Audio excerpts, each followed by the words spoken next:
So देखो, we know there is something called as PV diagram. It is basically how pressure and volume are related to each other during certain process. उसका graph मतलब PV diagram होगी. Equation of state मतलब क्या होता है? तो the relation between state variables different conditions पे ये रिलेशन डिफरेंट रहेगा. And there is something called as ideal gas equation, which is PV equal to nRT. P is pressure, V is volume, N is number of moles, R universal gas constant, T is temperature. और area under the curve on PV diagram indicates work done during the process. अब different condition पर ये graph कैसे रहने वाला है, उसके ऊपर बेस्ड आप बताओगे कि ये वर्क डन कितना है उस प्रोसेस में.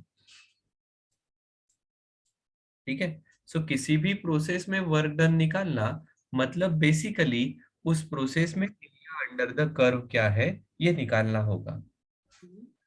ठीक है. अब थोड़ा सा कुछ पार्ट रिवाइज कर लेते हैं सो दैट हमें ये वर्क डन निकालने के लिए और इन प्रोसेसेस को समझने के लिए फायदा रहेगा. फॉर दैट मैटर प्रोसेस मतलब क्या, तो हमने कल मेंशन किया था कि एक कोई पर्टिकुलर स्टेट है. दिस इज स्टेट जहां पर प्रेशर है P1, वॉल्यूम है V1. यहाँ से प्रेशर चेंज हो रहा है, वॉल्यूम चेंज हो रहा है. सो बेसिकली ये जो हमारे स्टेट वेरिएबल्स होते हैं, जो थर्मोडायनामिक स्टेट, एक कोई भी सिस्टम की कंडीशन उसे एक्सप्लेन करने के लिए मदद करते हैं, उनको स्टेट वेरिएबल कहते हैं. हमने ये भी कहा था कि उनको पॉइंट के थ्रू हम ग्राफ पर दे सकते हैं. सो ऐसा कोई भी स्टेट वेरिएबल अगर चेंज होता है तो हम कहते हैं स्टेट चेंज हुई है, तो हम कहते हैं स्टेट चेंज हुई है. ठीक है. सो स्टेट चेंज होना या स्टेट चेंज होने का way is called as process, is called as thermodynamic process. ठीक है.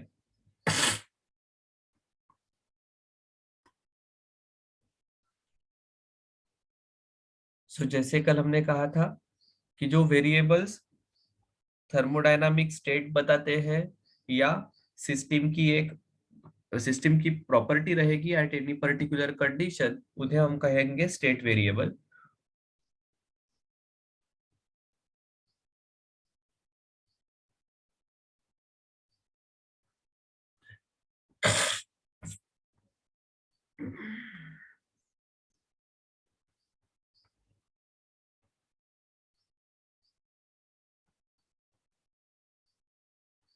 मेजरेबल और ऑब्जर्वेबल कैरेक्टरिस्टिक्स और प्रॉपर्टी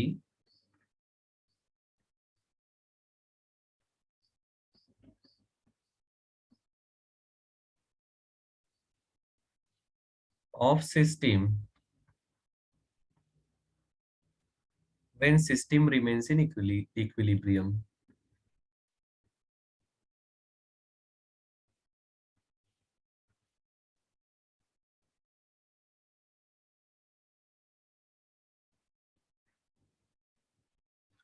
ठीक है.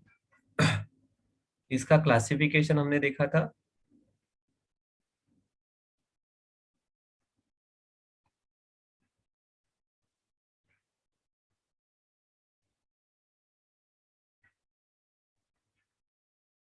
Extensive and intensive. Intensive are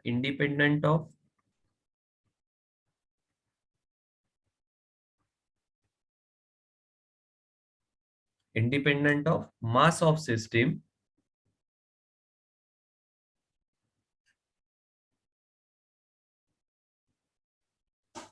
Extensive are dependent on mass of system.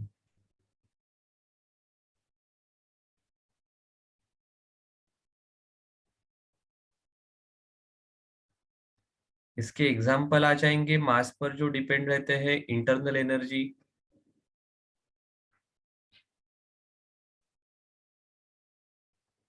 Mass itself, volume. while जो मास के इंडिपेंडेंट है, जैसे डेंसिटी, कितना भी हो मटेरियल की डेंसिटी उतनी ही रहेगी। Temperature, pressure, these are state variable. फिर हमने ये भी कहा था थर्मोडायनामिक इक्विलिब्रियम।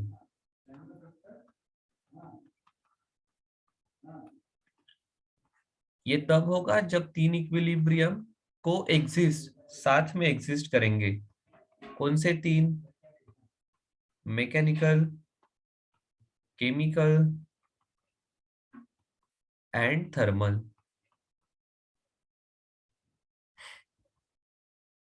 नेट 4 0 रहेगा, या pressure will be same through out, concentration will be same through out, temperature will be same through out. ठीक है।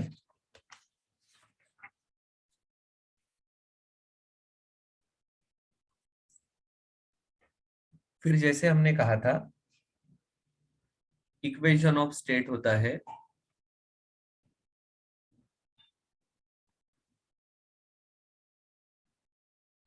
फॉर आइडियल गैस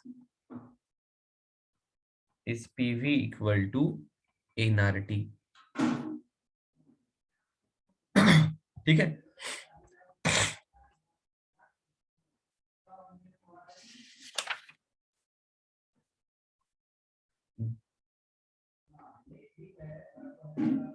फिर हम बात करेंगे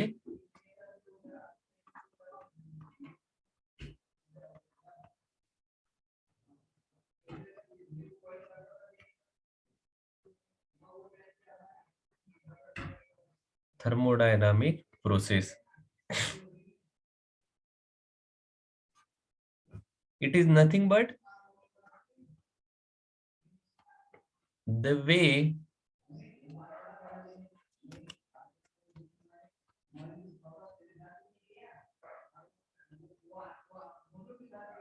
or procedure by which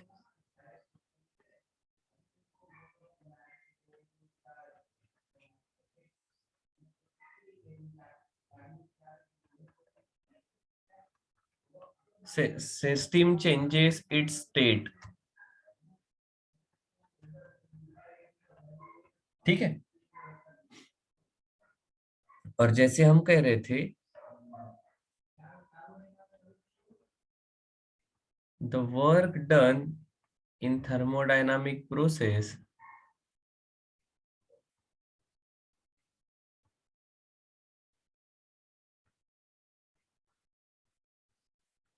in given by integral dw, that is integral pdv।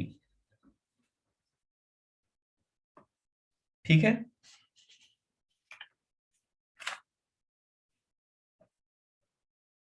अब देखो अलग अलग प्रकार की थर्मोडायनामिक प्रोसेस होती है, उसमें से एक पहला पार्ट है उसको हम देख लेंगे, reversible and irreversible process.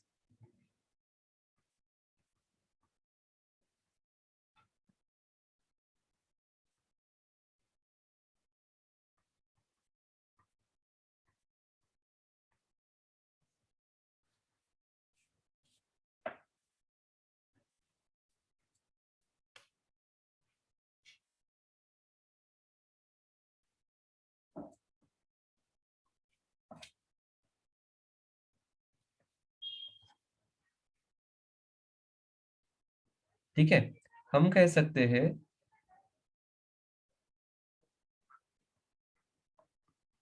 The process in which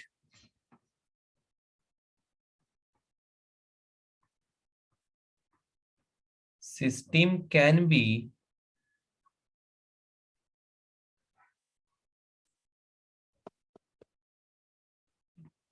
brought to its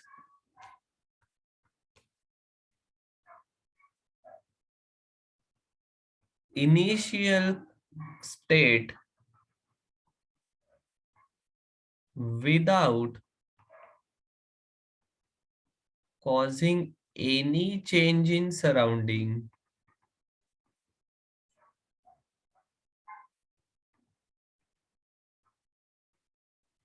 that is along the same path,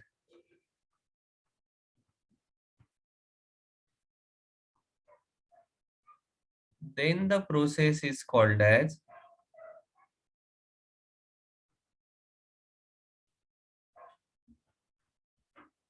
reversible process. Then the process is called as reversible process.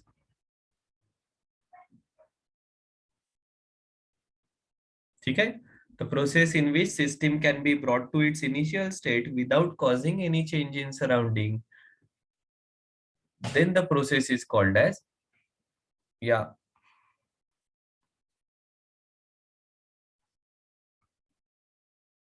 is called as reversible process.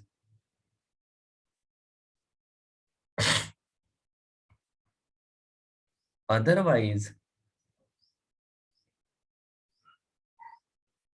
process is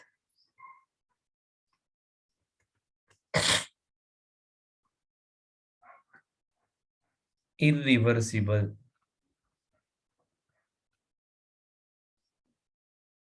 ठीक है? देखो मतलब इसको graphically लिखना होगा तो PV diagram पर इसे रिप्रेजेंट करना है तो हम ऐसे रिप्रेजेंट कर सकते हैं.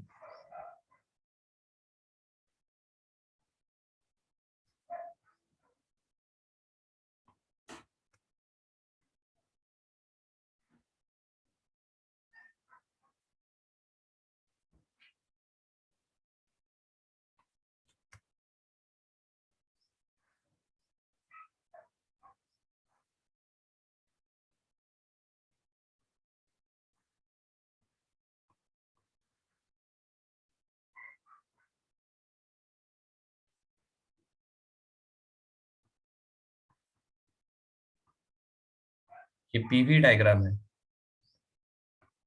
ये कोई तो इनिशियल स्टेट है, ये कोई तो फाइनल स्टेट है. This is again initial, this is again final. So एक प्रोसेस हुई, हम यहां से यहां पहुंचे. ठीक है? अब इन रिवर्सिबल प्रोसेस, अगर ये इनिशियल कंडीशन है, ये फाइनल कंडीशन है, तो ये अगर आपका पाथ रहेगा तो आप सेम पाथ से रिवर्स कर सकते हो. ठीक है? And if it is irreversible, तो आप इसी पाथ से वापस नहीं जा सकते हो, भले ही आप वापस जाओगे, आने का रास्ता अलग रहेगा, जाने का रास्ता अलग रहेगा. आप सेम पाथ से वापस नहीं जा सकते हो. You can again reach to initial condition. ऐसा नहीं है कि इनिशियल कंडीशन पर नहीं जाओगे, but path will be different. You can not retrace the same path. क्या सही है?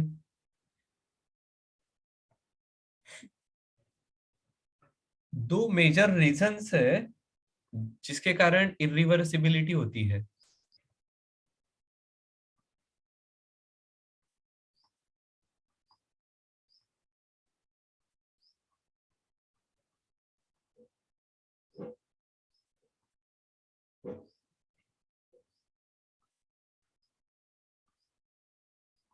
Free expansion, explosion,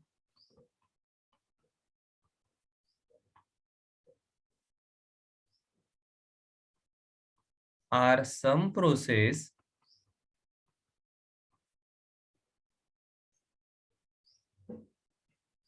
where system will not be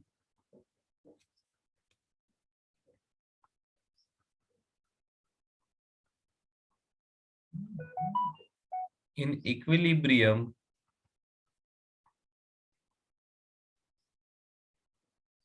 and such processes जिसको हम कहेंगे फाइनाइट स्पीड वाली प्रोसेस विल बी इरिवर्सिबल। देखो जो सडन होती है ना, या जो लिमिटेड समय में खत्म होती है, ठीक है, जिसकी कुछ फाइनाइट स्पीड रहेगी, जैसे एक्सप्लोजन सडन होगा, फ्री एक्सपांशन, इसे बहुत ज्यादा समय नहीं लगेगा। सो ऐसी जो प्रोसेस है, ये इरिवर्सिबल प्रोसेसेस रहेगी। This processes are irreversible. Reversible process कब होगी? जब प्रोसेस इनफाइनाइट स्लो रहेगी, एकदम जीरो स्पीड, एकदम धीरे धीरे हो रही है, तो that process will be reversible, जिसको एक नाम दिया है क्वाजी स्टैटिक। क्वाजी मतलब ऑलमोस्ट, स्टैटिक मतलब स्टेशनरी। कंटिन्यूअसली वो एक ही स्टेट में है, ऐसा हमें लगेगा, इतना धीरे धीरे वो चेंज होगा। ठीक है। सो हर चेंज के बाद वो इक्विलिब्रियम में आएगी, जैसा कि यहाँ नहीं हो रहा है। ठीक है। सो ऐसी प्रोसेस इरिवर्सिबल रहेगी। And there are processes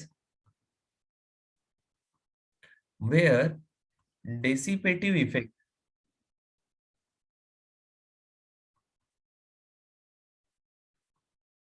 like friction, viscosity,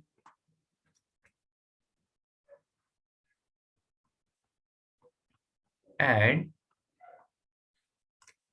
heat transfer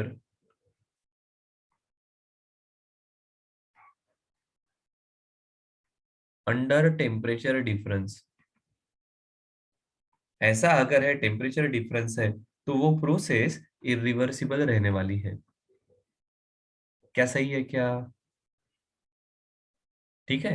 ये प्रोसेसेस इरिवर्सिबल रहेगी।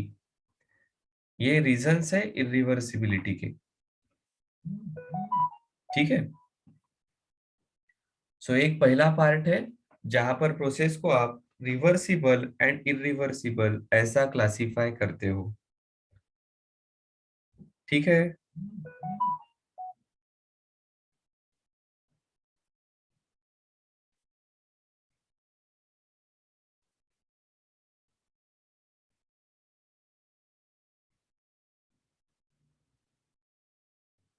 अब दूसरी प्रोसेसेस है जिनको आप डिपेंडिंग ऑन कंडीशन कैसे रखी है उस प्रकार से नाम देते हो। कौन कौन सी प्रोसेस है इसमें?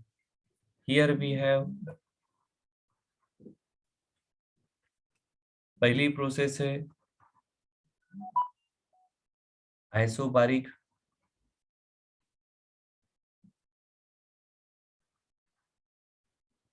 आइसोकोरिक,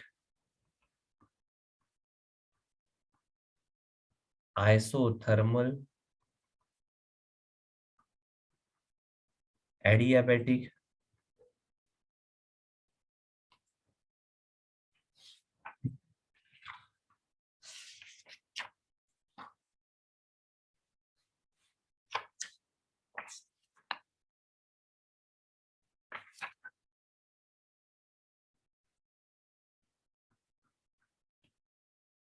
फाइनली इसमें आप साइक्लिक जोड़ सकते हो, आइसेंट्रोपिक जोड़ सकते हो, फ्री एक्सपांशन हम इसमें जोड़ सकते हैं।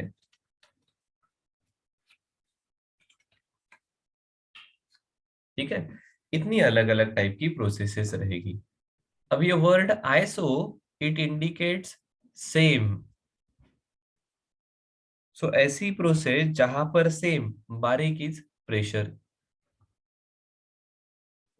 या we should say pressure is constant. Isochoric मतलब वॉल्यूम इज कांस्टेंट। आइसोथर्मल मतलब टेम्परेचर इज कांस्टेंट। एडियाबैटिक ये बढ़िया प्रोसेस है जहां पर heat transfer is equal to zero. Cyclic processes में initial and final states are same.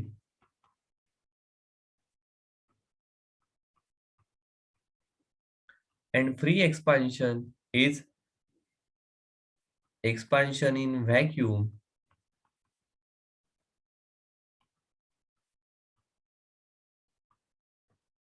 जहां पर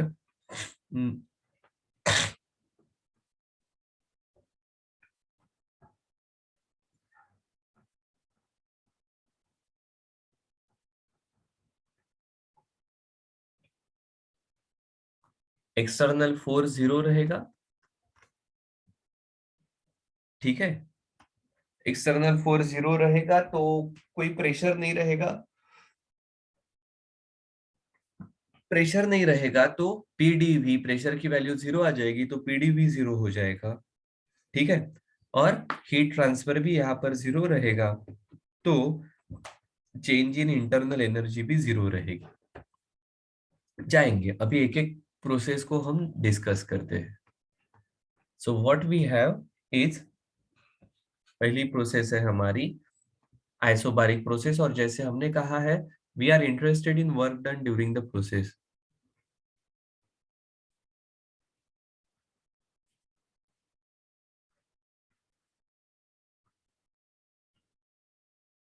work done during the process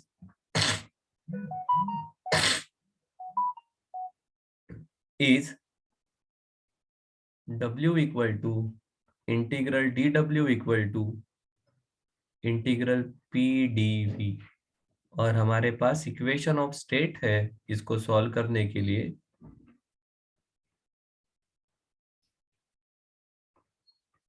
P V equal to N R T. और एक चीज हमें और पता है सर कौन सी चीज पता है? हमने स्पेसिफिक हीट कैपेसिटी पढ़ी है and we know adiabatic index.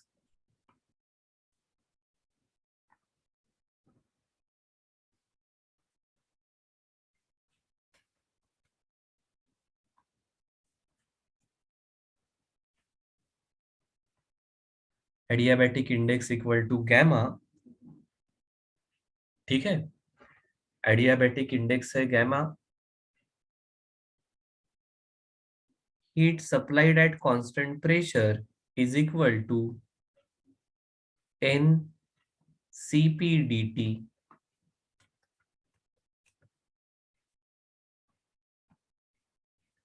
ये गैमा रहता है Cp upon Cv and heat supplied at constant volume is NCV dt।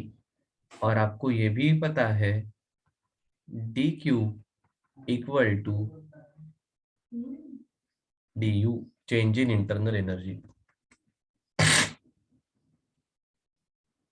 U इज सिंबल ऑफ इंटरनल एनर्जी। अगर इतना सब पता है तो लेट्स मूव अहेड।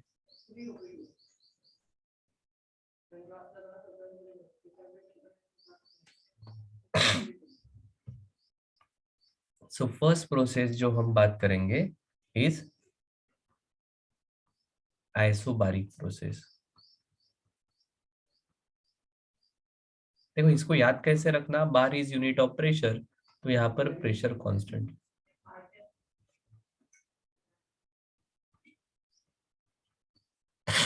हमारा वर्क रहेगा integral D W equal to integral P D V equal to integral.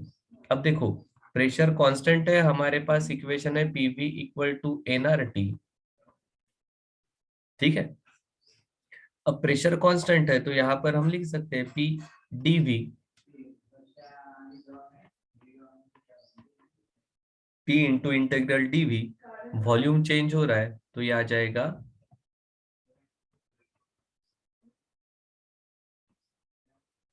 V2 minus V1।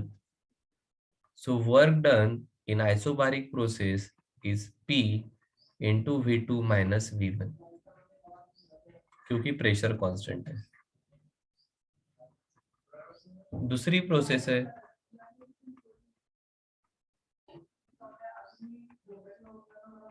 Isochoric process. इसमें वॉल्यूम कांस्टेंट रहेगा।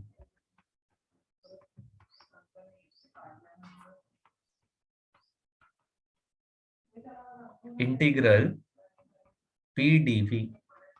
अब वॉल्यूम ही चेंज नहीं हो रहा है, तो वॉल्यूम का चेंज जीरो रहेगा, तो ये आ जाएगा जीरो। जब वॉल्यूम कांस्टेंट है उस प्रोसेस में वर्क डन जीरो रहेगा। देखो ये बड़ा सिंपल पार्ट है।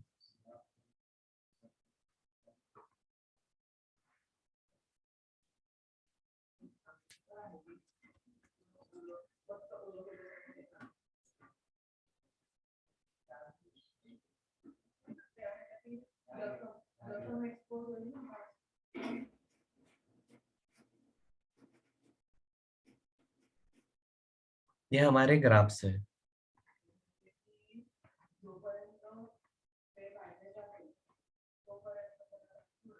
आइसोबारिक प्रेशर कांस्टेंट, मतलब ये इस प्रकार की कंडीशन रहेगी।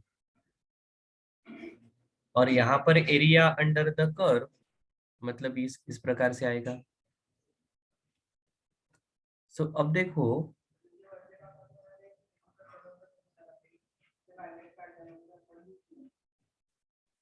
ये एरिया प्रेशर कांस्टेंट है तो पी की वैल्यू फिक्स रहेगी, और ये रहेगा फाइनल V2 है।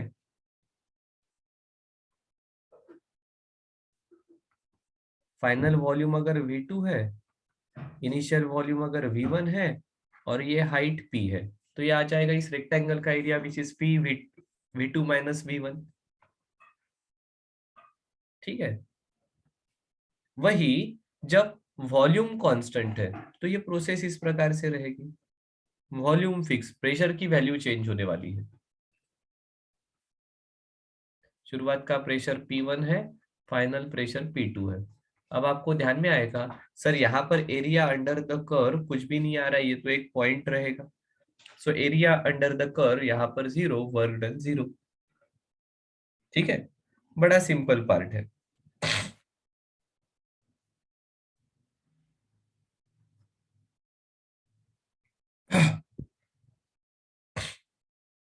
अब देखो, इस रिलेशन को आप थोड़ा सा मॉडिफाई करके भी लिख सकते हो, कोई प्रॉब्लम नहीं। कैसे लिख सकते हैं सर हम इसे?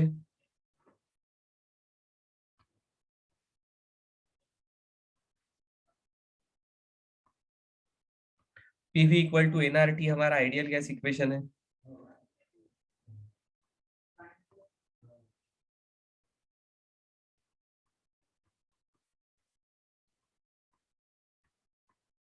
ये आ जाएगा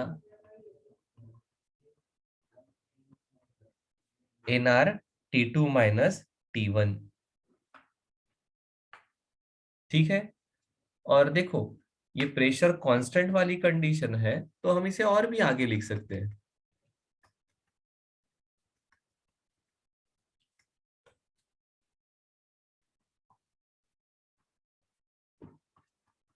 for isobaric process,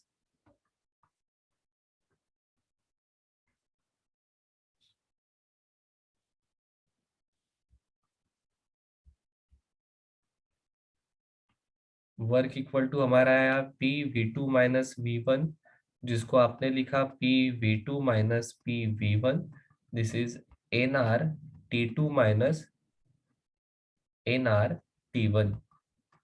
NR common, this is T2 minus T1। अब देखो, हमारे पास फर्स्ट लॉ भी है। फर्स्ट लॉ में हम कहते हैं Q इक्वल टू U, या delta U change in internal energy plus work done. Constant pressure के वक्त जो हीट सप्लाई होती है, that is an CP/dt। Delta U आपको पता है, अभी हमने लिखा था। डेल्टा U क्या होता है? Heat supplied at constant volume which is NCV/dt। And work done हमने अभी लिखा, इट इज आइदर PdV या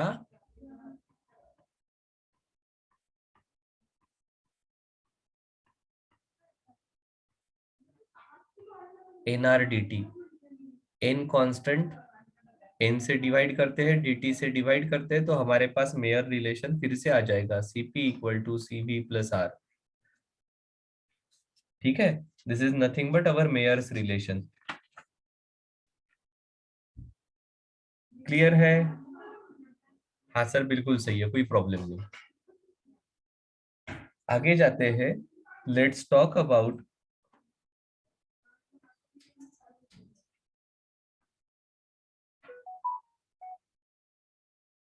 adiabatic process.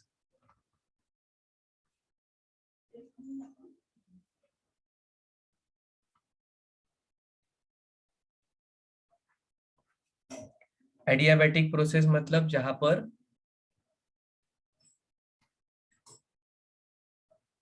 Heat transfer is zero.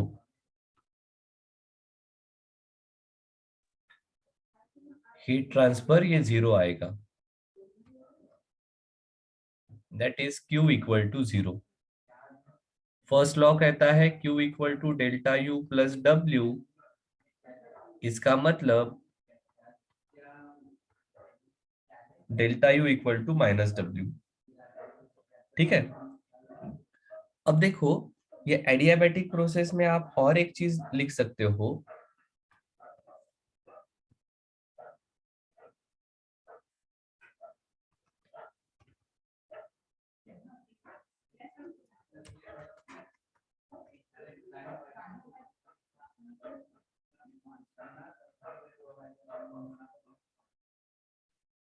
PV to the power gamma equal to not zero, it is constant।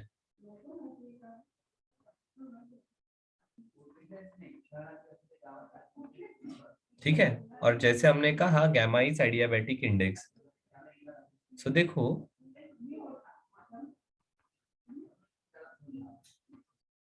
Integral PDV, volume शुरुआत का रहेगा V1, final volume V2।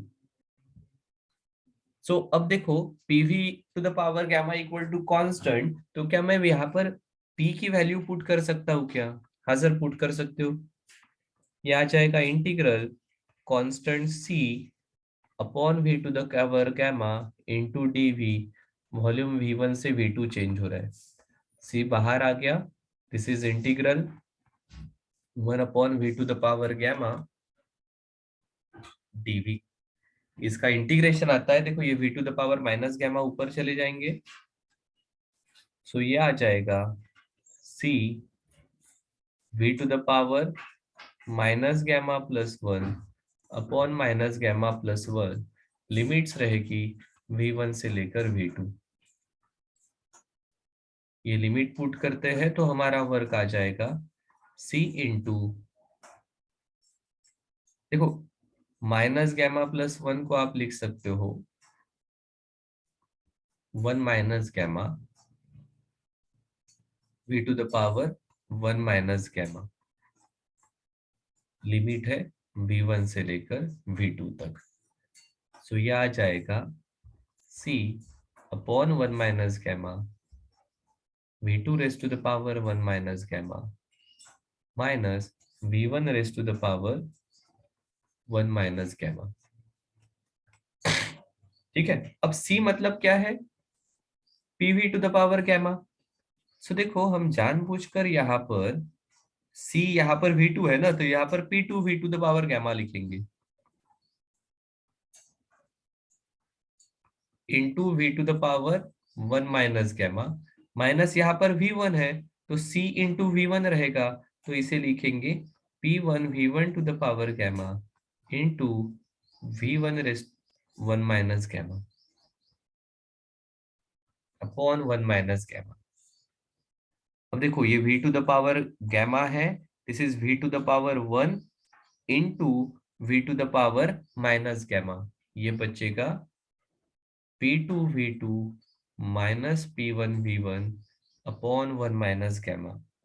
अब सिर्फ हम कहते हैं कि यार ये गैमा की वैल्यू जो है ना, ये एक्चुअली 1 से बड़ी रहती है, cp अपॉन cv।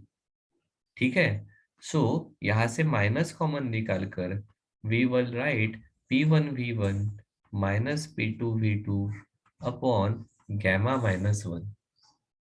और आइडियल गैस इक्वेशन कहता है आप P1V1 को nRT1 कह सकते हो, P2V2 को nRT2 कह सकते हो, तो यही रिलेशन आ जाएगा।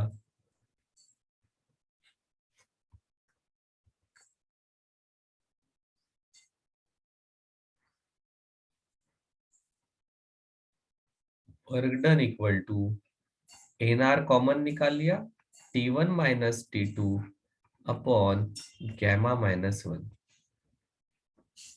क्या सही है? हाँ सर, बिल्कुल सही है।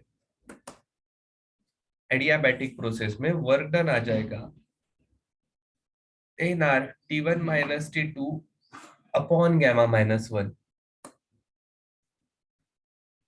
ठीक है, आगे जाते हैं। Let's talk about isothermal process.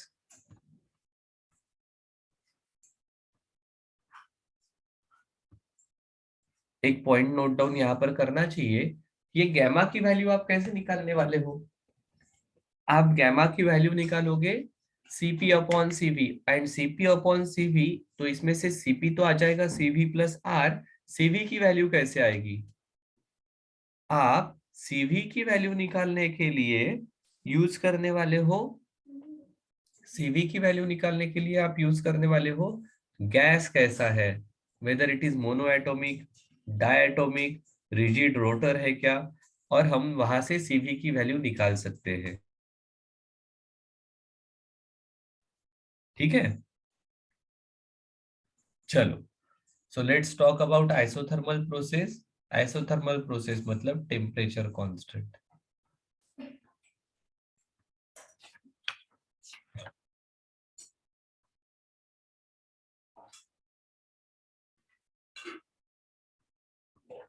अगर टेम्परेचर कांस्टेंट है तो हमारा रिलेशन रहेगा PV equal to NRT.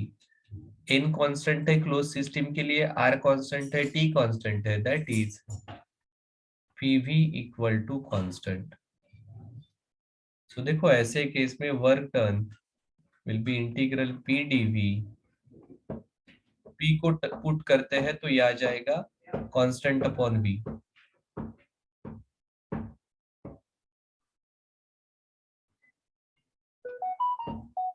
Volume change हो रहा है अगर V1 से V2 तक, तो यह आ जाएगा C 1/V dV आता है log V।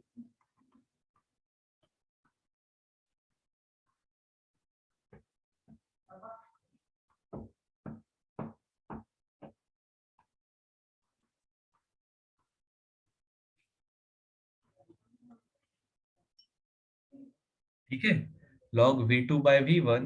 C की वैल्यू रहेगी P1 V1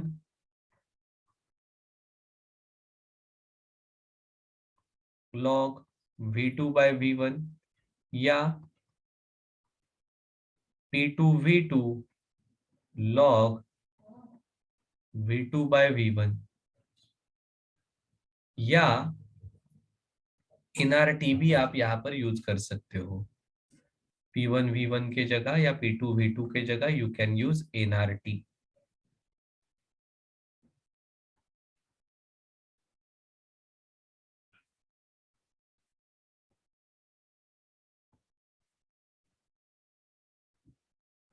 अब और एक चीज आपके ध्यान में आ जाएंगी, पीवी इक्वल टू कांस्टेंट मतलब P1V1 equal to P2V2, therefore V2 by V1 equal to P1 upon P2। तो यही रिलेशन हो जाएंगे P1V1 log P1 upon P2, या P2V2 log P1 upon P2, या NRT log P1 upon P2। Isothermal के लिए आप इसमें से कुछ भी यूज कर सकते हो। ठीक है, for cyclic process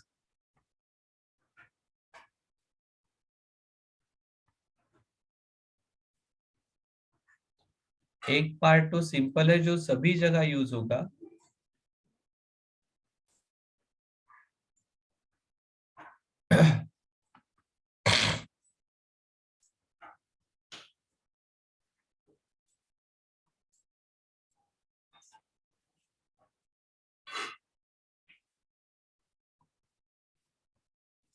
so cyclic process में जो वर्क आएगा, it will be area enclose by the curve.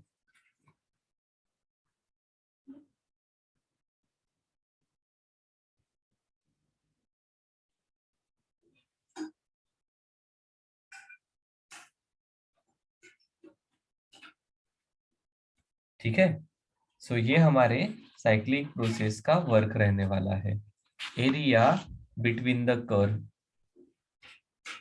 और अब देखो, यहाँ पर और एक पार्ट हम कह सकते हैं according to first law, Q equal to delta U plus W।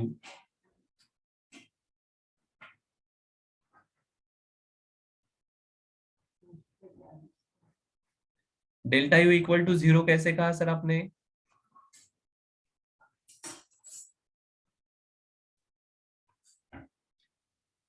U is function of temperature. If temperature is same,